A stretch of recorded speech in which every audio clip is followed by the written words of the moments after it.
The Journey to Vmnghg, Thursday, November the 3rd. One day, in the beginning of November, the wild geese flew over Wndrfl and into Skane. For several weeks they had been resting on the wide plains around Vmnghg.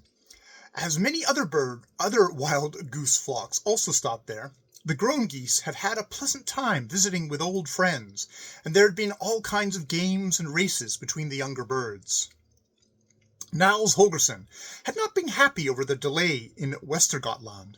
He had tried to keep a stout heart, but it was hard for him to reconcile himself to his fate. If I were only well out of Skane and in some foreign land, he had thought, I should know for certain that I had nothing to hope for, and would feel easier in my mind. Finally, one morning, the geese started out and flew towards Halland. In the beginning, the boy took very little interest in that province. He thought there was nothing new to be seen there. But when the wild geese continued the journey farther south, along the narrow coastlands, the boy leaned over the goose's neck and did not take his glance from the ground. He saw the hills gradually disappear and the plain spread under him. At the same time, he noticed that the coast had become less rugged, while the groups of islands beyond thinned and finally vanished, and the broad open sea came clear up to firm land. Here there were no more forests. Here the plain was supreme. It spread all the way to the horizon. A land that lay so exposed, with field upon field, reminded the boy of Skane. He felt both happy and sad as he looked at it. I can't be very far from home, he thought. Many times during the trip the goslings had asked the old geese, How does it look in foreign lands? Wait, you shall soon see, the old geese had answered. When the wild geese had passed Halling Ridge and gone a distance into Skane, Akka called out, Now look down! Look all around! It is like this in a foreign lands. Just then they flew over Soda Ridge. The whole long range of hills was clad in beechwoods, and beautiful turreted castles peeped out here and there.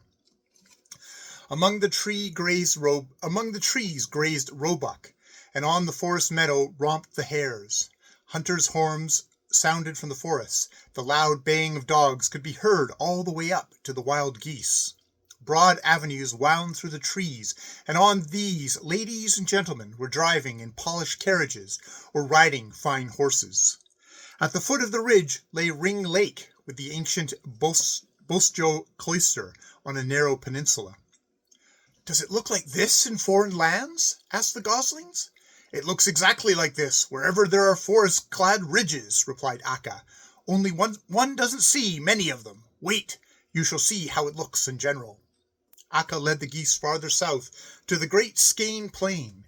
There it spread, with grain fields, with acres and acres of sugar beets, where the beet pickers were at work, with low whitewashed farm and outhouses, with numberless little white churches, with ugly grey sugar refineries, and small villages near the railway stations. Little beech-encircled meadow lakes, each of them adorned by its own stately manner, shimmered here and there. Now look down, look carefully, called the leader goose. Thus it is in foreign lands, from the Baltic coast all the way down to the high Alps. Farther than that I have never travelled. When the goslings had seen the plain, the leader goose flew down the Öresund coast. Swampy meadows sloped gradually towards the sea. In some places were high, steep banks, in others drift sand fields, where the land lay heaped in banks and hills.